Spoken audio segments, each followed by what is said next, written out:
vamos a hablar del libro de los Hechos. Hechos de los Apóstoles. ¿Cuántos capítulos tiene el libro de los Hechos, Mónica Danco?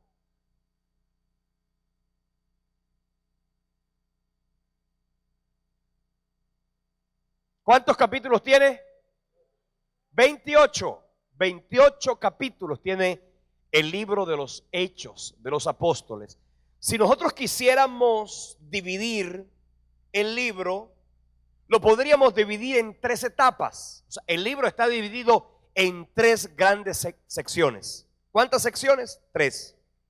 La primera, la segunda y la tercera. Son 3 secciones.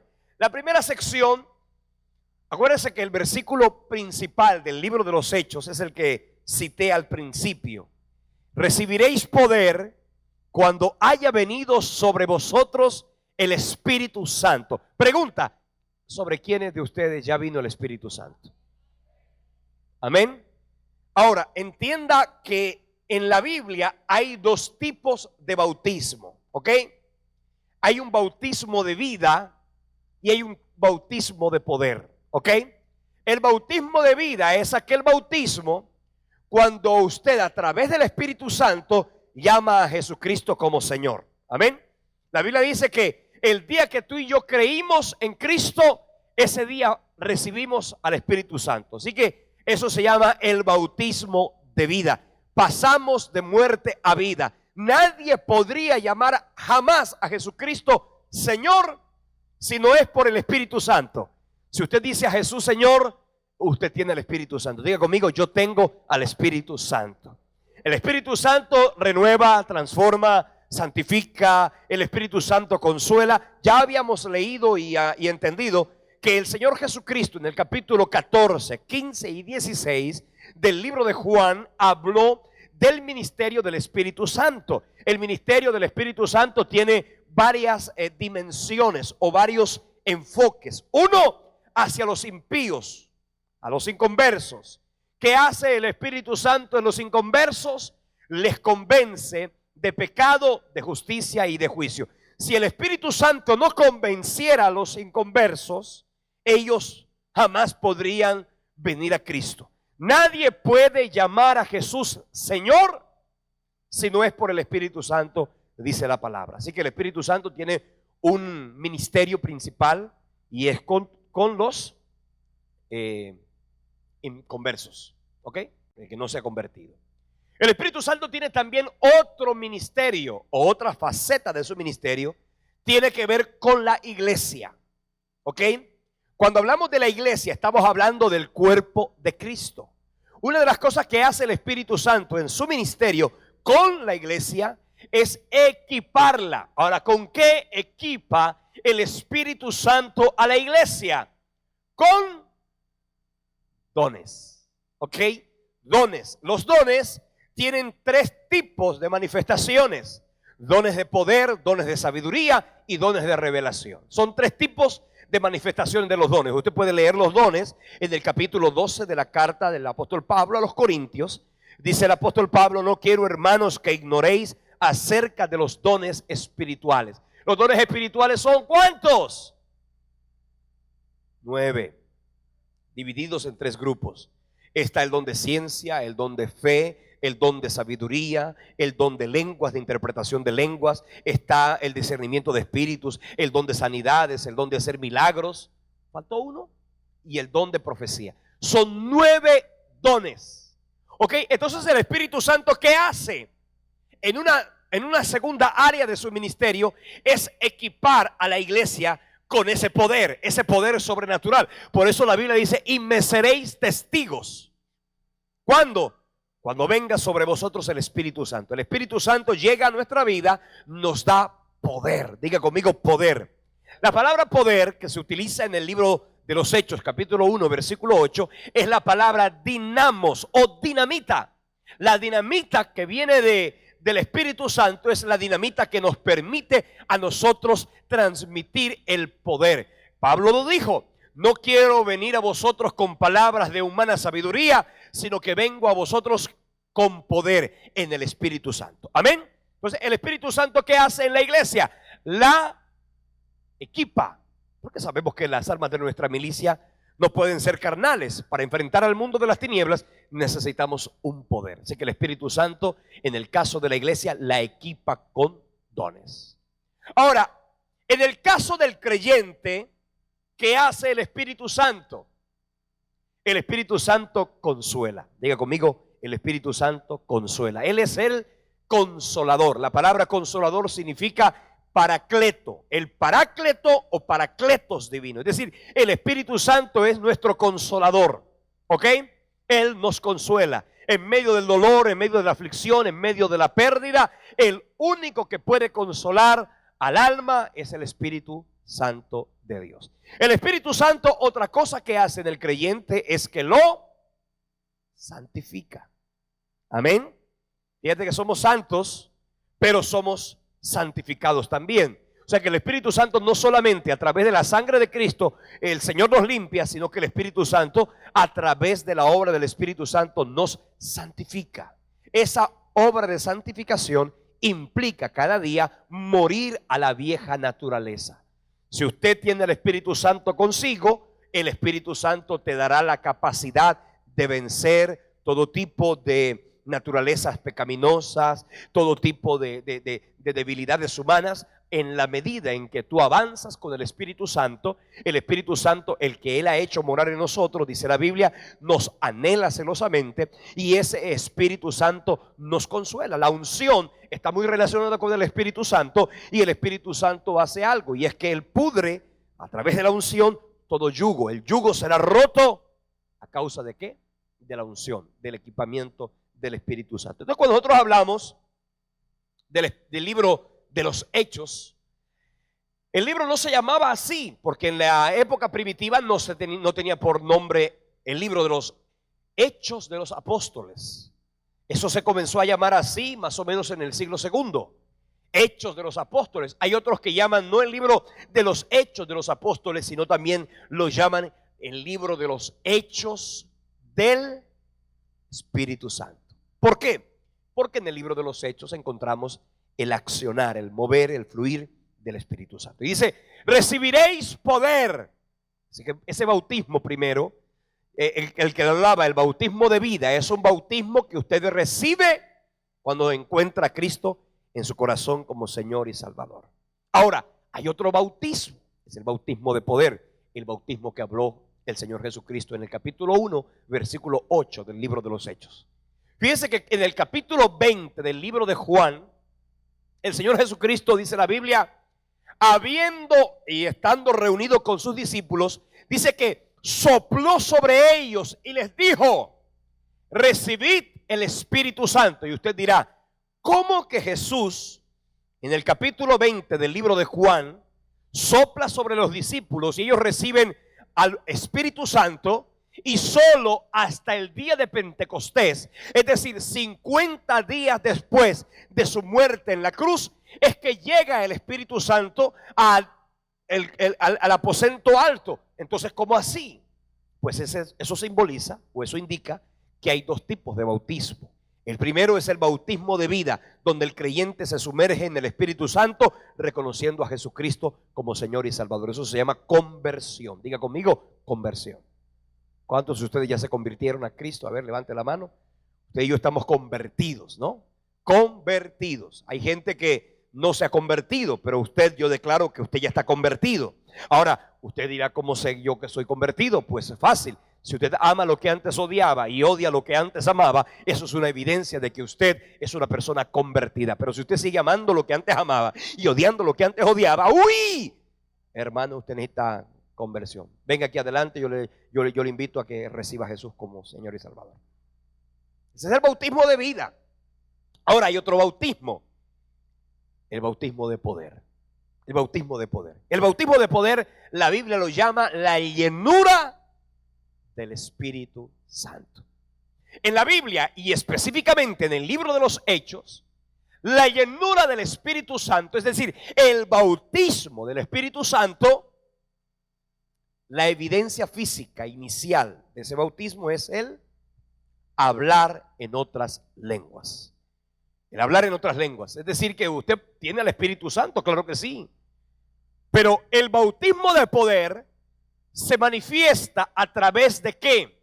De la llenura del Espíritu Santo, y se muestra a los demás a través de el don o de hablar en lenguas. Cuando una persona nace de nuevo y se encuentra con el Espíritu Santo, recibe un bautismo de vida, pasa de muerte a vida, pero luego viene otro poder, y ese es el poder que se recibe cuando tú y yo anhelamos, como los 120 que estaban en el aposento alto, la presencia de Dios. Si usted anhela esa palabra, si usted desea que se cumpla en su corazón y en su propia vida la profecía, promesa además de Joel capítulo 2 versículos 28 al 30, cuando dijo el Dios de los cielos: en los postreros tiempos mi espíritu será derramado sobre todos los hombres. Es decir, que hay una promesa, una profecía que Dios derramaría del Espíritu Santo sobre todos los hombres. Acuérdense que en la antigüedad el Espíritu Santo no estaba, ni tampoco, ni estaba en todos los hombres, ni residía de manera permanente en todos los hombres. El Espíritu Santo estaba en unos cuantos: reyes, profetas, sacerdotes.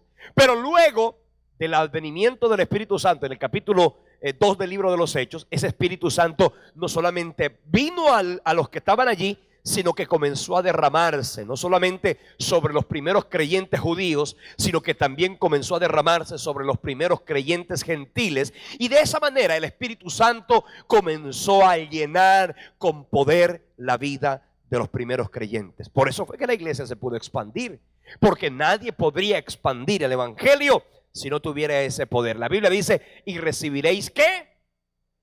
Poder cuando haya venido sobre vosotros el Espíritu Santo.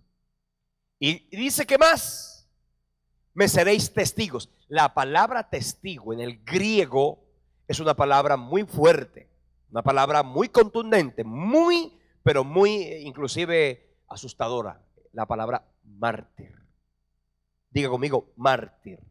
Así que cuando usted lee la palabra testigo en el Nuevo Testamento, específicamente en el idioma griego, la palabra que se utiliza para testigo es mártir. ¿Ok?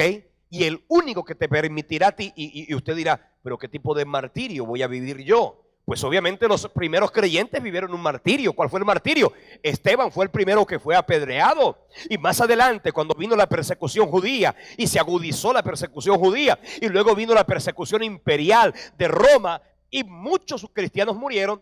Hoy día no hay ese tipo de persecución, pero hoy día hay algo que implica muerte, y es lo que dijo Cristo cuando dijo: si alguien quiere ir en pos de mí, niéguese a sí mismo, tome su cruz y sígame. Y eso significa muerte. Y ser un creyente hoy día, como en la época primitiva, también indica muerte. Si usted es el que le da rienda suelta a su carne y a sus pasiones, déjeme decirle: usted no está siendo un verdadero testigo de Cristo. Porque un verdadero testigo de Cristo es uno que sabe que como testigo y como evidencia de que el poder de Dios se hace real en nuestra vida, somos sus mensajeros, somos sus embajadores, somos sus testimonios ante el mundo. Y entonces ese testimonio comienza en Jerusalén, luego viene a Judea, luego llega a Samaria y por último hasta lo último de la tierra. Entonces, cuando nosotros leemos el libro de los Hechos de los Apóstoles, ese libro tiene tres grandes divisiones o tres grandes etapas. La primera de ellas es el evangelio en Jerusalén. Ok, la primera etapa del libro de los Hechos es el evangelio en Jerusalén. Y esa primera etapa va desde el capítulo 2, versículo 1, hasta el capítulo 8, versículo 3. Ahí encontrará usted la primera predicación del evangelio. La primera predicación comenzó ¿dónde? En Jerusalén. Amén. Ahora luego viene otra predicación. La segunda parte del evangelio, del libro de los Hechos, es la predicación del evangelio en Judea y en Samaria. En Judea y en Samaria. Jerusalén es la capital de Judea. ¿Ok? Pero también dice en Samaria. El evangelio en Samaria es un evangelio, pues obviamente que para los judíos primitivos, recuerde que el evangelio inicialmente llegó al pueblo judío. Para los judíos que el evangelio llegara hasta Samaria era una suerte de como de bofetada, porque acuérdense que los judíos no recibieron a Cristo, pero que Cristo haya sido llevado a través del Espíritu Santo a Samaria era algo impresionante. ¿Por qué? Porque la Biblia dice que los judíos y los samaritanos no se trataban entre sí. O sea, los judíos y samaritanos los samaritanos eran una suerte de testigos de judíos, pero combinados y por lo tanto impuros.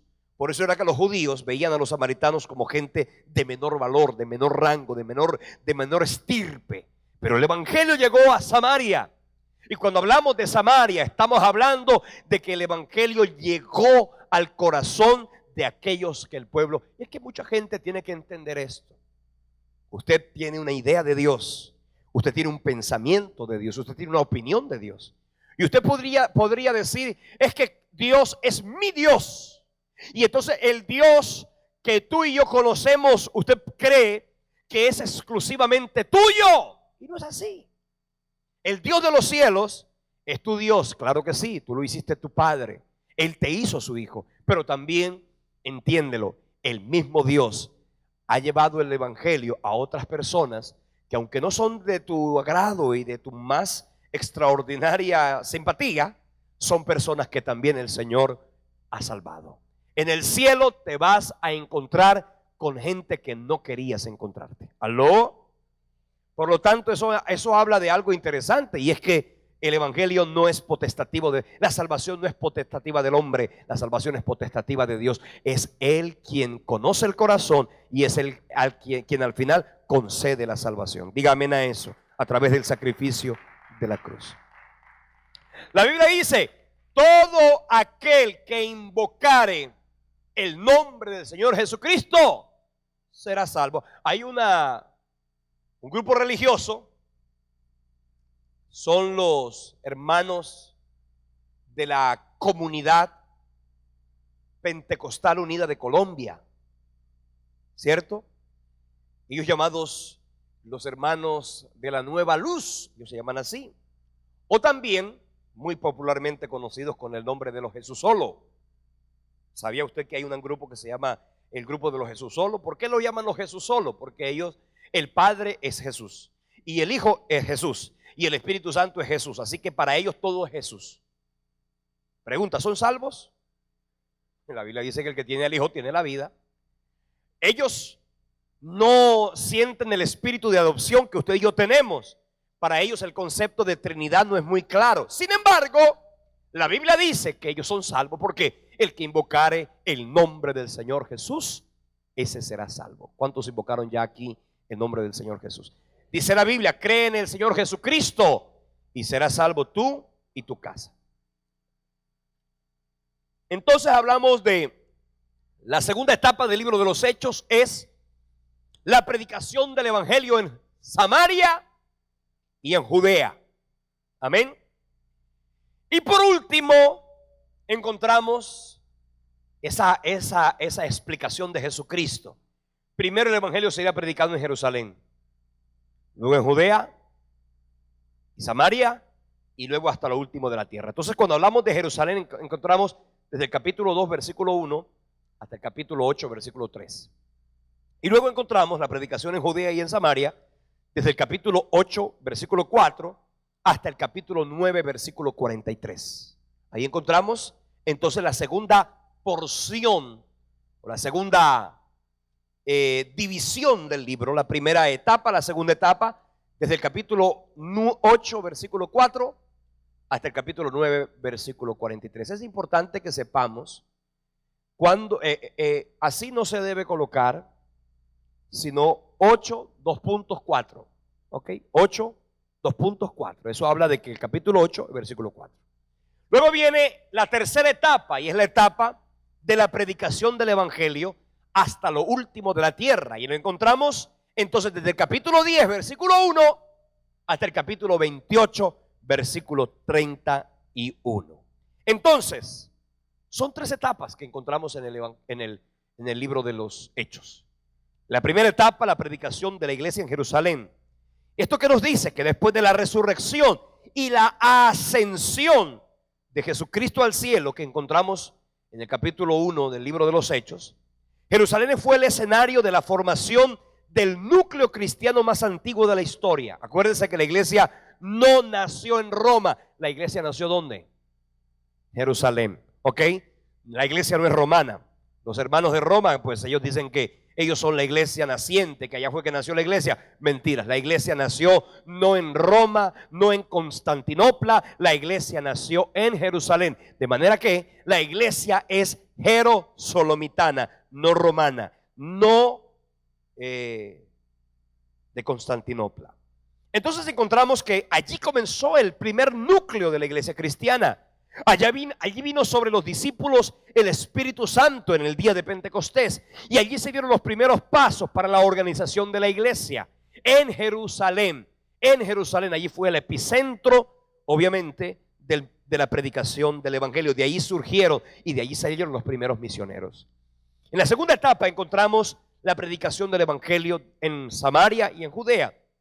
La persecución contra los cristianos desencadenada tras el martirio de Esteban. En esta segunda etapa encontramos el martirio de Esteban. Ese primer martirio no fue objeto de la persecución romana, sino objeto de la persecución ¿qué? Judía. Entienda que la Biblia dice que el primer mártir de la iglesia, que fue Esteban, eso lo puede usted encontrar en el capítulo 6 y 7 del libro de los Hechos. Encontramos que el primer mártir de la iglesia fue Esteban. Fue apedreado, murió apedreado. Y el que dio el voto para el apedreamiento de Esteban fue nada más ni nada menos que el señor Saulo de Tarso. ¿Ok? Al hermano Saulo, en la Biblia dice que los cristianos verdaderos le tenían miedo. En la época primitiva los cristianos le tenían miedo al diablo y sus demonios y a Saulo de Tarso. ¿Ok? Tanto que la Biblia dice que en el capítulo 9 del libro de los Hechos, cuando se relata la conversión de Pablo, dice que Saulo, respirando amenazas y muerte contra los discípulos del Señor, ¿me explico?, le pedía a los sacerdotes que le dieran cartas para entrar a las sinagogas a fin de que se hallase a algunos cristianos, ahí no dice cristianos, dice a los del camino, los tomara, los apedreara, los torturara, porque era una manera como él consideraba que debía en su pensamiento humano perseguir a los cristianos, porque consideraban que era una tremenda persecución contra la iglesia, contra el evangelio, el pueblo judío. Entonces la persecución contra los cristianos desencadenada tras el martirio de Esteban obligó a muchos creyentes a salir de Jerusalén y dispersarse por las tierras de Judea y de Samaria. Eso lo dice la Biblia en el libro de los Hechos, en el capítulo 8. Leamos Hechos capítulo 8, versículo 1. Hechos capítulo 8, versículo 1. La Biblia dice: Saulo consentía en su muerte. En aquel día hubo una gran persecución contra la iglesia que estaba en Jerusalén, y todos fueron esparcidos por las tierras de Judea y de Samaria, salvo los apóstoles. Entienda que vino una persecución. La primera persecución fue de parte de ¿quién? De los judíos. Luego vino la persecución romana, pero la primera persecución fue judía. Entonces, entienda que eso que obviamente fue fuerte, ¿no? El primer mártir. ¿Quién ha dicho que ser cristiano iba a ser color de rosa? En el caso de Esteban no lo fue. En el caso de Esteban, ser creyente, ser cristiano, ser hijo de Dios implicó la muerte. Pablo dice luego, cuando escribe a los filipenses, dice la Biblia que Pablo consideró como celo suyo defender al judaísmo, y por eso persiguió a la iglesia. Cuando Pablo relató parte de lo que para él significó el haberse convertido a Cristo, entonces encontramos que eso fue para él objeto, quizás entre el medio del pueblo judío, objeto de orgullo. Por eso él decía: si alguno piensa que tiene de qué gloriarse en la carne, yo más. Yo fui circuncidado al 8º día, decía él, del linaje de Israel, de la tribu de Benjamín, hebreo de hebreos, en cuanto a la ley, fariseo, en cuanto a celo, perseguidor de la iglesia. Él decía: yo fui perseguidor de la iglesia al principio, y para eso Saulo era considerado como un tremendo líder, un tremendo héroe para el pueblo judío, porque él era perseguidor de la iglesia. Pero cuando él se encuentra con Cristo, óigame bien, cuando él se encuentra con Cristo, automáticamente en su interior se produjo una conversión. Esto significa nuevo nacimiento. Si usted se encontró con Cristo y en usted no ha habido ningún cambio, sigue siendo mal hablado, mal vestido, si usted sigue siendo una persona peleonera, pendenciera, si usted sigue, oiga, escúcheme una cosa, ¿qué tipo de conversión es esa? ¿Cierto? Porque Saulo de Tarso, cuando se convirtió, la Biblia dice que los discípulos creyentes, los hijos de Dios, le tenían miedo porque pensaron que aquello era una estrategia para él venir a continuar con su obra perseguidora. Fíjense que el Señor le dice a un señor llamado Ananías: oye, Ananías, necesito que vayas a la casa de Saulo porque se ha convertido. Oiga, amigo, quiero decirle una cosa. Ese Ananías era un tremendo valiente. Yo no sé, suponga que usted, un perseguidor, no es un asesino, no es. Saulo no era simplemente un asesino, Saulo era un perseguidor. Mataba a cristianos, mataba hijos de Dios. Entonces Ananías le dice: el Señor, a través del Espíritu Santo, ve a la casa de Saulo y ve y visítalo, ve y consolídalo, ve y disipúlalo. Imagínate tú. ¿Y sabes qué hizo Ananías? Fue a hacer su tarea. Y hoy día el Señor te está diciendo de la misma manera: ve y haz discípulos. Y muchos de ustedes están flojeando. No lo digo mucho porque yo sé que no todos. Están flojeando, están engordando. Porque entre otras cosas algunos los veo más gordos. No sé si porque estoy acá abajo. Pero algunos están más gordos. ¿Y sabes qué? Comen y comen palabra, comen y comen evangelio, comen y comen alabanza, comen y comen de todo. Pero no están dando nada. Y la Biblia dice: si recibiste de gracia, da de gracia. La meta, oiga, yo le quiero desafiar. De aquí a diciembre, ¿cuántos pudieran decir? Y no lo diga por rapidez ni por emoción. ¿Cuántos de aquí a diciembre dicen: yo me quiero ganar un discípulo para Jesucristo? A ver, ¿cuántos levantan la mano y dicen eso? Quiere decir que lo va a buscar, ¿eh? Ananías fue, oiga, qué tremendo privilegio. Usted se imagina que Ananías, que en la Biblia no era considerado pues un hombre muy trascendental. La Biblia dice que Ananías fue nada más ni nada menos que el consolidador del hombre más importante después de Cristo en todo el Nuevo Testamento. Porque no hubo un hombre más importante en todo el Nuevo Testamento después de Cristo que el apóstol Pablo. Por eso yo quiero decirle: ¿quién quita que algún día Dios te llama? Si tú tienes una pasión evangelística algún día, y escúcheme bien, yo quiero decirle, lo que tú te ganes para Cristo, ¿cuántos son vendedores aquí? Levanten la mano los que les gustan las ventas y les toca vender. Mire, si a usted le dan una comisión cuando tú vendes ese seguro, uy, te pones feliz, ¿sí o no? Cuando te firman la póliza, tú estás contento porque la comisión me llega. Si aquí, simplemente por vender, allá Ricardo cuando vende un tremendo reloj, porque los relojes que vende Ricardo son, si usted quiere un reloj fino, vaya allá, Ricardo Velázquez, reloj fino, de 15 millones para arriba, ¿no es así? No, mentiras, él te puede dar precio especial.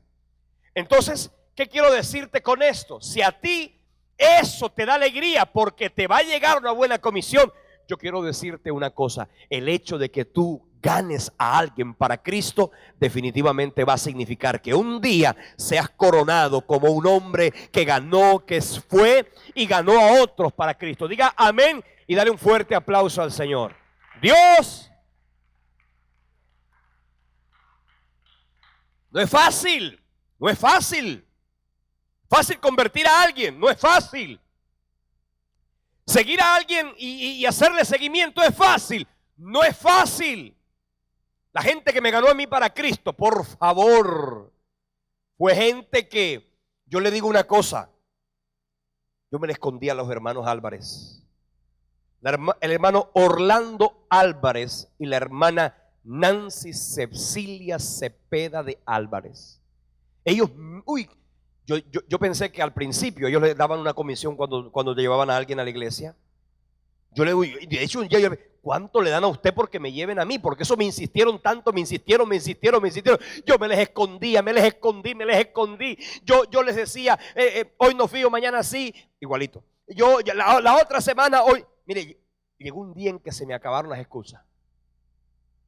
Qué lindo que no me cansé, que no se cansaron ellos, me cansé yo. Amén. La Biblia dice, no te canses de hacer el bien porque a su tiempo segarás si no desmayas. Yo no me cansé, yo me cansé, ellos no se cansaron. Y yo quiero decir, si estuviéramos en un sistema de mercadeo, de un network marketing, de lo que hoy día se habla mucho como las redes de mercadeo, mire, yo quiero decirle, todo lo que yo haya hecho para el reino de Dios, que ha sido poco, yo estoy seguro que en el cielo a esos dos hermanos el Señor se los va a tener que abonar. ¿Amén o no amén? Mírate, ¿quién te ganó para Cristo? Teresa Mosquera. Dios bendiga a la hermana Teresa donde quiera esté. ¿Ah? ¿Y a ti quién te ganó para Cristo? ¿También Teresa Mosquera? Qué lindo. ¿Quién te ganó a ti para Cristo? Usted vino aquí por curiosidad. Hay gente curiosa, está bien, gloria a Dios. Perfecto, el Espíritu Santo te trajo. Robert, ¿quién te ganó a ti para Cristo? Comesaña, el Julio Amelino Comesaña. Oye, qué lindo. Alex, ¿quién te ganó a ti para Cristo? ¿Ah? O sea, tu familia, tu mamá y tu esposa. Ok. Richard, ¿a ti quién te ganó para Cristo? Tú te ganaste a Ricardo. Por favor, tremenda comisión. Ahí ese cheque te viene alto. Gloria a Dios. A ti, Mónica, ¿quién te ganó para Cristo?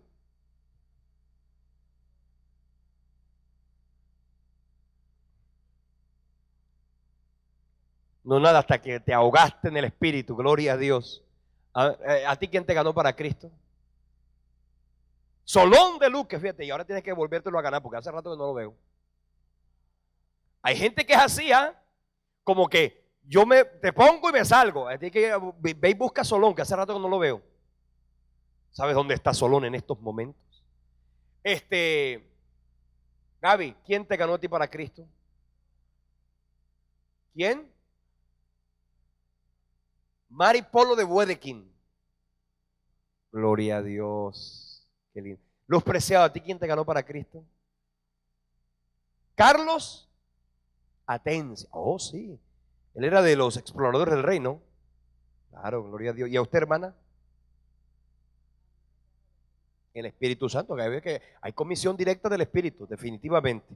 Gloria a Dios. Pero a mí, yo le quiero decir, a mí sí que me insistieron. Yo quiero decirle una cosa, usted tiene que mantener ese espíritu. Y hoy declaro en el nombre de Cristo un espíritu evangelístico en tu corazón. Un espíritu de ganar, de ganar, de ganar. Mira, ¿sabes qué? Dios te va a premiar y Dios te va a bendecir. Definitivamente. Entonces la predicación de Judea y de Samaria la encontramos desde el capítulo 8, versículo 4 hasta el capítulo 9, versículo 43. La persecución contra los cristianos desencadenada tras el martirio de Esteban obligó a muchos creyentes salir de Jerusalén y dispersarse por todas las tierras. Y por eso leíamos Hechos capítulo 8, versículo 1. Este hecho vino a favorecer la propagación del evangelio que ya para entonces había alcanzado diversos puntos de Siria y de Palestina. Así que fíjese, lo que el diablo quiso, esto a mí me encanta, porque la Biblia dice, a los que aman a Dios, todo ayuda para bien. El diablo con la persecución, ¿qué quería hacer? Acabar con los cristianos, pero lejos de acabarlos, ¿sabe qué fue? Lo que hizo fue fortalecer el evangelio y que el evangelio se propagara por toda la tierra. Por eso yo quiero decirte una cosa, lo que el diablo dentro de su perverso corazón quiere hacer en tu contra, recuerda que tú tienes un Dios grande que tiene la capacidad de convertirlo en bendición para ti, para la gloria de su nombre y para bendición de tu familia. Diga amén a eso. Fuerte ese aplauso.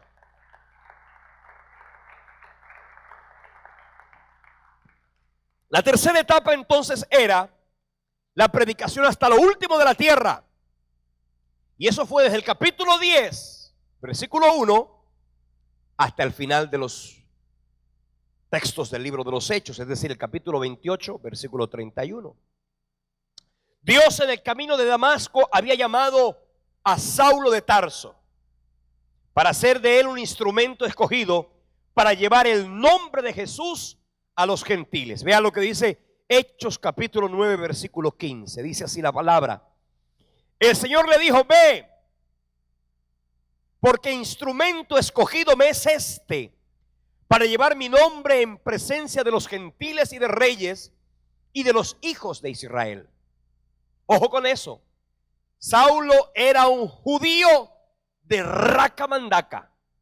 Sin embargo, el Señor lo puso para predicar el evangelio a los gentiles, es decir, al pueblo no judío. Y eso es interesante. Encuentre que por lo tanto, los creyentes que habían sido esparcidos a causa de la persecución pasaron hasta Fenicia, Chipre y Antioquía. No Antioquia, sino Antioquía. Y de este modo abrieron las puertas del evangelio a lugares hasta entonces completamente paganos. Fíjese que en el capítulo 8 la Biblia habla del eunuco. ¿Se acuerdan ustedes del eunuco? Un funcionario de Candace, reina de los etíopes de África. Pues bien, Felipe le predicó a este hombre el evangelio y ese hombre llegó hasta su tierra y comenzó a predicar el evangelio en todo el África. A través del apóstol Pablo, el evangelio comenzó a surcar toda la tierra. Fue el hombre que en 4 viajes misioneros, la Biblia dice que estableció un mensaje que definitivamente fue trascendental, porque a donde quiera que iba, el apóstol Pablo sembraba una iglesia, y por eso la iglesia de Cristo se extendió tanto que hoy, hasta el día de hoy, el evangelio ha llegado a Barranquilla, Colombia, producto de que hubo gente que en su momento se encargó de predicar el evangelio de Jesucristo. Pablo emprende su actividad misionera en el transcurso específicamente de los 3 primeros viajes, porque el último viaje fue el último viaje que Pablo hizo, que fue a Roma, donde finalmente murió, cuando él apeló al César. Yo le voy a pedir que por favor se lea el libro de los Hechos. Son 28 capítulos, eso es rápido de leer. Léalo y yo estoy seguro que a usted lo va a ayudar muchísimo poder leer, conocer y estudiar con profundidad esa historia maravillosa. Comenzó el mensaje de sus viajes misioneros por el sur de Europa hacia el Asia Menor, penetró Europa, Macedonia, hasta llegar a Acaya, y así cada vez que él pasaba por algún lugar sembraba una iglesia, y las iglesias crecían, dice la Biblia, y las iglesias se fortalecían. Pablo, como el apóstol proclamador del evangelio, se convirtió no solamente en el fundador de la iglesia, sino en el mentor, en el consejero luego de los pastores. Fíjense que la iglesia de Éfeso la estableció Pablo, y luego Pablo mandó y estableció allí el pastor de la iglesia de Éfeso. ¿Quién era? Timoteo. Y fíjense que luego Pablo no lo dejó por allá solo. Pablo le mandó una carta primera y luego una segunda carta a Timoteo para que él, como un pastor nuevo, pudiera entender cómo conducirse en la iglesia de Cristo, estandarte y baluarte de la verdad, dice la palabra. Entonces entendemos que esa es la distribución de los 3 capítulos o de las 3 partes importantes del libro de los Hechos. El libro de los Hechos fue escrito por un señor llamado Lucas, el mismo que escribió el evangelio. Aunque en el libro de los Hechos no se dice con certeza: yo, Lucas, he escrito. Sin embargo, hay una perfecta relación al leer Lucas capítulo 1, versículo 1, que dice: puesto que ya muchos han tratado de poner en orden la historia de las cosas que entre nosotros han sido ciertísimas, hablando del propósito con el cual Lucas, el médico, quiso escribir el evangelio. Y luego, cuando comienza el libro de los Hechos, comienza el mismo escritor diciendo que ese era su propósito. Dice la Biblia en el capítulo 1 del libro de los Hechos: en el primer tratado, oh Teófilo, hablé acerca de las cosas que Jesús comenzó a hacer y a enseñar hasta el día que fue recibido arriba, después de haber dado mandamientos por el Espíritu a los apóstoles que había escogido, a quienes también, después de haber padecido, se presentó vivo de muchas con muchas pruebas indubitables, apareciéndoseles durante 40 días y hablándoles acerca del reino de Dios. Así que el autor del libro de los Hechos es ¿quién? Lucas, no cabe la menor duda. La escritura, ese libro fue escrito en el año 61 y entre el año 61 y el año 64 después de Cristo. En el Evangelio, en el libro de los Hechos, no hay ningún tipo de referencia a la destrucción del templo de Jerusalén. El templo de Jerusalén fue destruido en el año 70, recuérdelo, cuando el emperador romano Tito vino e invadió la ciudad, la saqueó completamente, la incendió y destruyó el templo. Y se cumplió la palabra que Jesús dijo: no quedará de este templo piedra sobre piedra. Todo se vino abajo, solamente quedó el muro de los lamentos. El tema principal entonces del libro de los Hechos, ¿cuál es? Es mostrar la historia del desarrollo de la iglesia primitiva, desde la ascensión de Cristo hasta el encarcelamiento de Pablo en Roma. Recuerde que Pablo llegó a Roma porque no solamente él estaba siendo juzgado de manera injusta, sino porque Pablo también vio como una oportunidad maravillosa llegar directamente donde el César. Pablo era un hombre de una característica impresionante, era políglota, acuérdense de eso. Él hablaba varios idiomas. Además de eso, Pablo tenía una doble nacionalidad. Pablo no solamente era judío, Pablo también era romano. Y cuando Pablo le dijo al gobernador, ¿cierto? Cuando Pablo le dice al gobernador: mira, tú estás siendo injusto conmigo, yo quiero apelar al emperador. Ahí fue cuando al emperador lo envió hasta Roma para que Pablo allí pudiera terminar su vida en aquella tierra. Muchos eruditos de la Biblia ven en el libro del comienzo formal, no solamente de la iglesia, sino el comienzo formal de la dispensación de la gracia y el comienzo formal de la dispensación del Espíritu Santo. Recuerde que el libro de los Hechos se puede llamar libro de los Hechos de los Apóstoles o también el libro de los Hechos del Espíritu Santo. Ahí comenzó la gracia a hacer todo tipo de manifestaciones a través de la predicación que por el Espíritu Santo se hizo en aquella tierra. Al partir Cristo hizo el anuncio de una gran campaña de misiones por todo el mundo. El evangelio tiene que ser un evangelio misionero.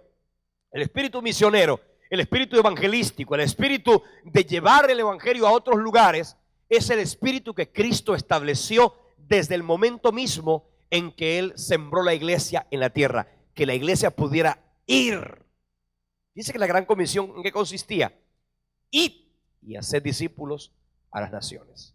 Al pueblo de Israel, el Señor nunca le pidió buscar a nadie para que se convirtiera, pero a la iglesia sí. A la iglesia de Cristo, la Biblia dice que Dios nos entregó la responsabilidad de ganar a través de ir a predicar el evangelio. El propósito del libro entonces, ¿cuál fue? Continuar, obviamente, con la narración histórica que hizo primero en el evangelio de Lucas y que ahora, en el caso del libro de los Hechos, buscaba generar toda la información histórica correcta, la información histórica perfecta. Fíjense que los demás evangelios fueron escritos con un propósito. El evangelio de Lucas y el libro de los Hechos es obviamente una continuidad, por decirlo de alguna manera. Podríamos decir que el libro de los Hechos es una continuidad del libro de Lucas. Es una narración histórica y cronológica perfectamente organizada. Es una extraordinaria. De hecho, la estructura y la capacidad de Lucas como un hombre de ciencia le permitió escribir con mucha precisión. Dice que el evangelio de Marcos es un evangelio un poco desordenado. Marcos era un hombre que tenía una preparación muchísimo menor que la que tenía Lucas como médico.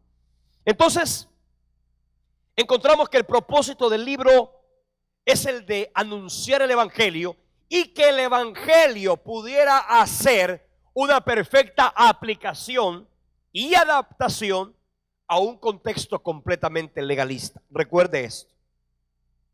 El evangelio llegó a un contexto legalista. El evangelio llegó a un contexto ritualista.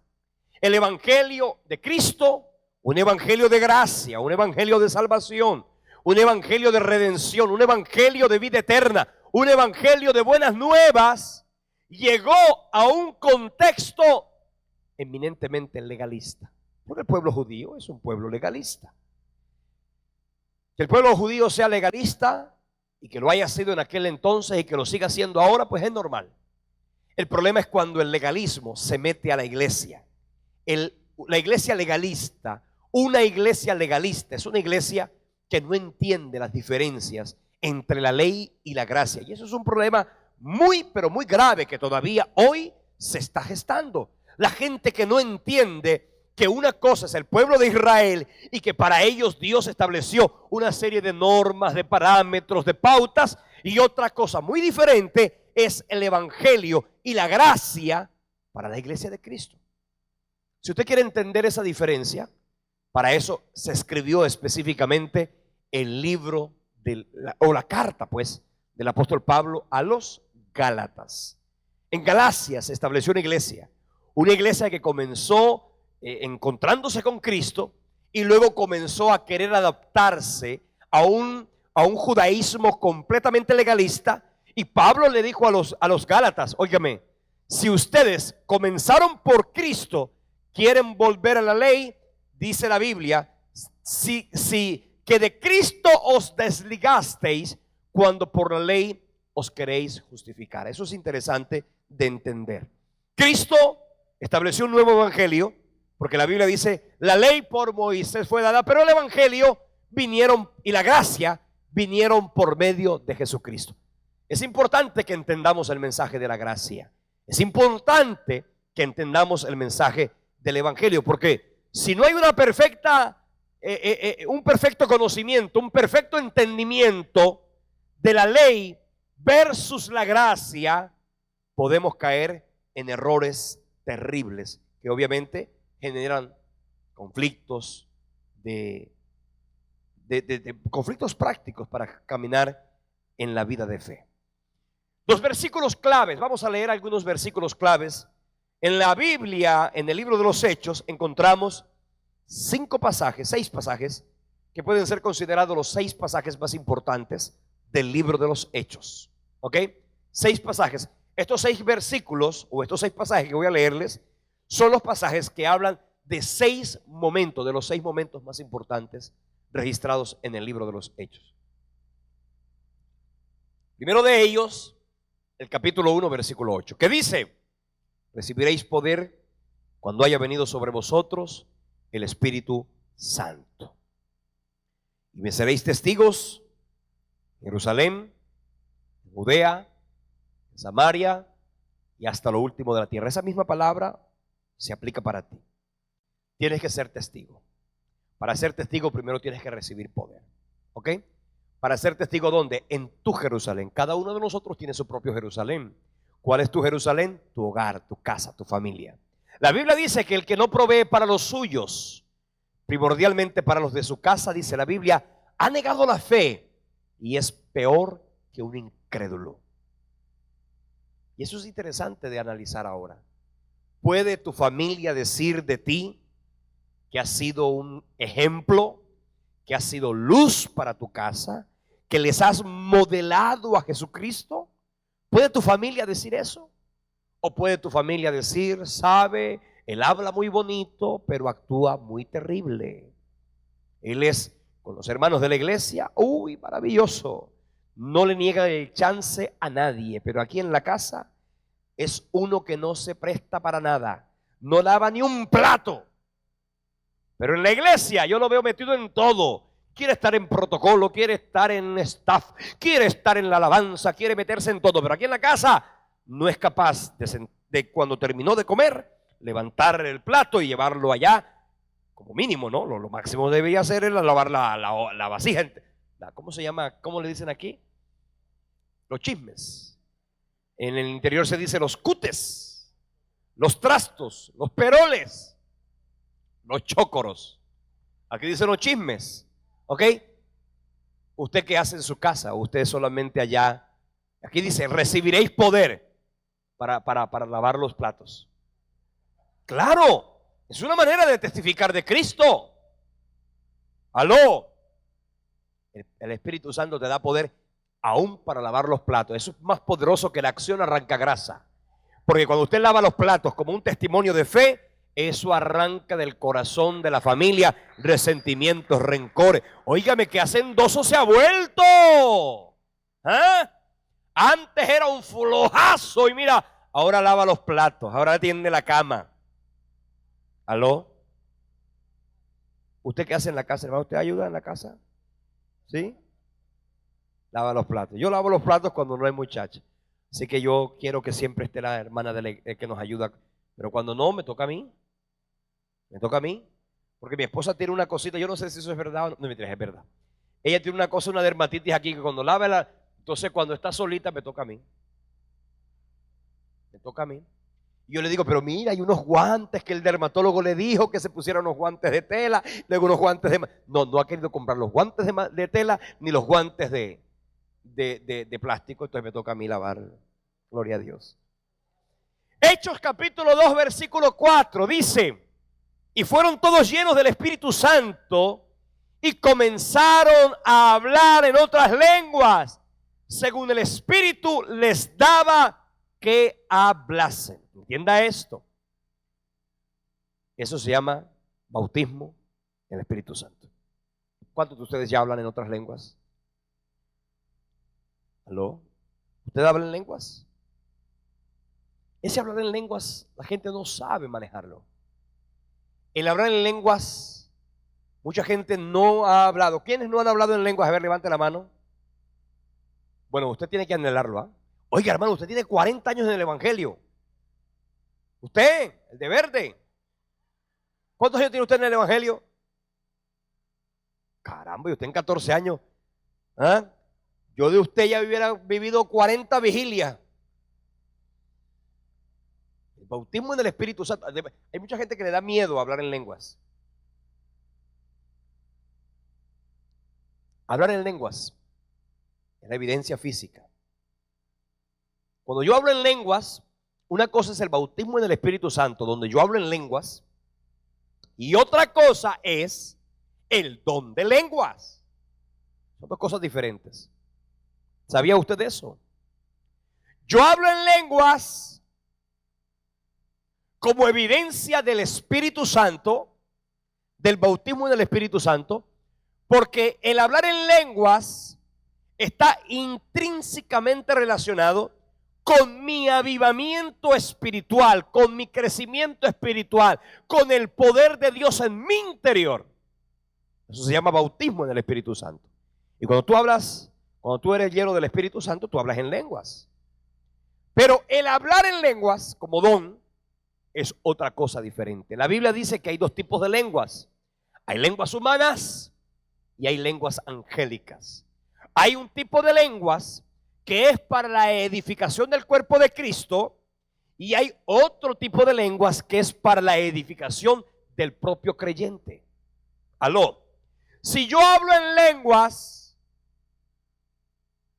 y yo no tengo interpretación de la lengua, aquello, dice la Biblia en el capítulo 14 del libro de la primera carta a los Corintios, dice la Biblia que yo debería mejor callarme la boca. Pero si yo estoy en la iglesia y yo estoy en medio de la alabanza, en medio de la adoración, y el Espíritu Santo coloca en mi corazón el sentir de hablar en lenguas. Porque es que hablar en lenguas es un sentir. Yo quiero hablar en lenguas. No es una cosa que los que no han hablado en lenguas seguramente no lo han hecho porque creen que hablar en lenguas es un corrientazo que uno le da y es un sentir que uno tiene. Yo puedo hablar en lenguas cuando yo quiera.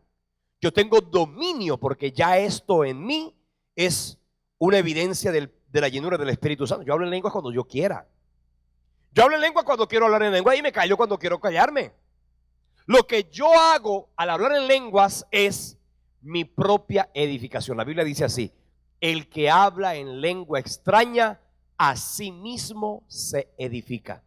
Aunque no entiende lo que habla, en el Espíritu, dice la Biblia, habla misterios. A veces el Espíritu Santo toma ese hablar en lenguas para interceder por otros. Usted no sabe qué está diciendo en las lenguas, porque usted está hablando para su propia vida, para su propia edificación o para la edificación de otros a través de la intercesión. Pero cuando yo tengo el don de lenguas, que eso es diferente, yo tengo que tener, las lenguas deben tener un mensaje. Y Pablo lo dijo en la carta a los Corintios. Si yo hablo en lenguas en un lugar abierto, yo tengo que saber si ese mensaje tiene una interpretación. Si yo mismo tengo la interpretación, yo puedo hablar en lenguas e interpretar el mensaje. Ahora, hay quienes tienen el don de lenguas unido al don de interpretación de lenguas.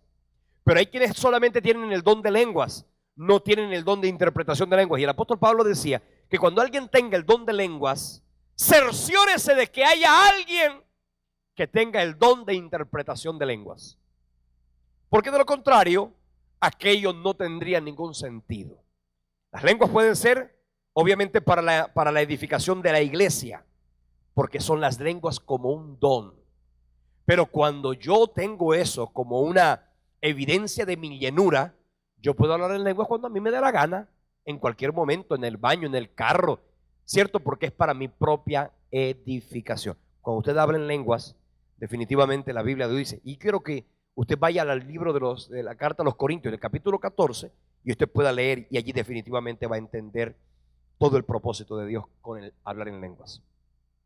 Hechos capítulo 4, versículo 12 dice, y en ningún otro nombre hay salvación, porque no hay otro nombre bajo el cielo dado a los hombres en quien podamos ser salvos, solamente en Cristo. Eso fue cuando Pedro y Juan fueron enfrentados ante el concilio y los sacerdotes de la época los quisieron reprender para que no hablaran en nombre de Cristo. Y aquí dice, es que no hay otro nombre bajo el cielo dado a los hombres en quien podamos ser salvos, solamente en Cristo. Y ese mensaje, ese versículo es contundente porque habla del enfrentamiento de la iglesia cristiana con el establecimiento del pueblo del judaísmo, que por supuesto aquello fue una riña muy fuerte.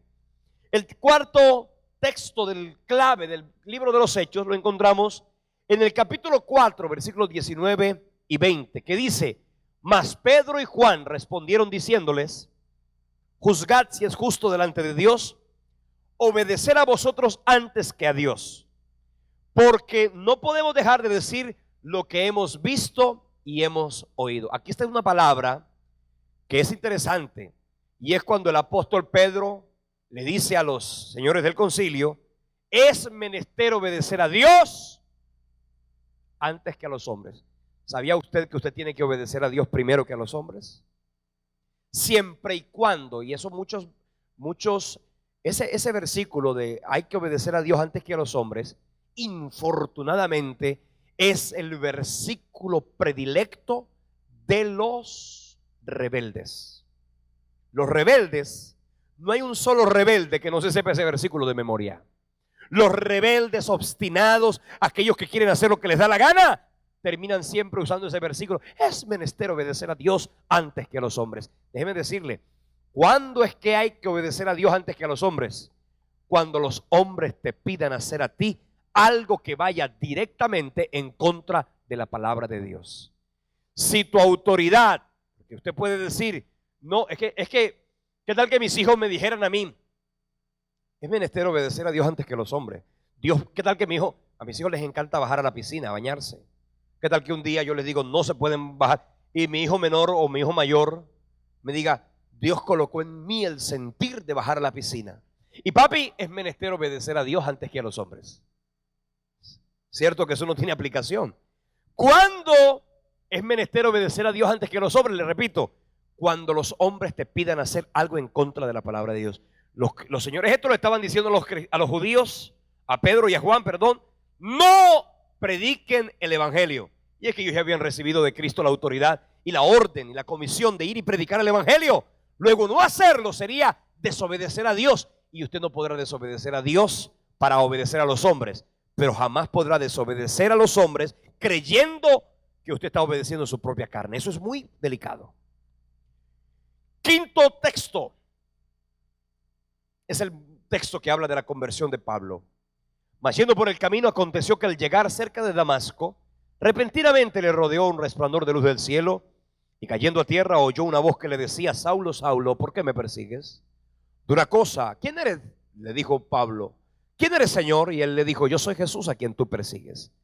Dura cosa te es dar coces contra el aguijón. Esta expresión, dejémosla allí, por favor. Esta expresión no es muy entendible, ¿cierto que sí? Dura cosa te es dar coces contra el aguijón.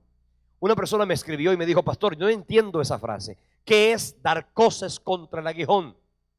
Pues dar coces, ese es un español del año 1960, coces. Acuérdense que la Reina Valera es un español del año 1500 que se ha venido actualizando, ¿no? 1504 más o menos escribió la Reina Valera. La Biblia Reina Valera fue la primera Biblia que se tradujo del alemán al español. La Biblia Reina Valera. Hubo después otra cantidad. Nosotros tenemos la Biblia Reina Valera. La Biblia Reina, que es decir, Casiodoro Reina, y luego fue revisada por el señor Cipriano de Varela. Ok, interesante que usted sepa. La primera Biblia en España que se tradujo del alemán al español, porque acuérdense que lo primero que hizo Martín Lutero fue traducir la Biblia del latín al alemán, luego se tradujo del alemán a los demás idiomas. Pues bien, la Biblia Reina Valera, en este caso, en este texto en particular, es un español muy antiguo, pero esa expresión dar coces es dar golpes, dar puñetazos, ¿cierto? Dar puñetazos significa golpear. Y cuando Jesús le dice a Saulo: estás dando coces contra el aguijón, le está diciendo: tú te estás golpeando, tú estás golpeando un clavo.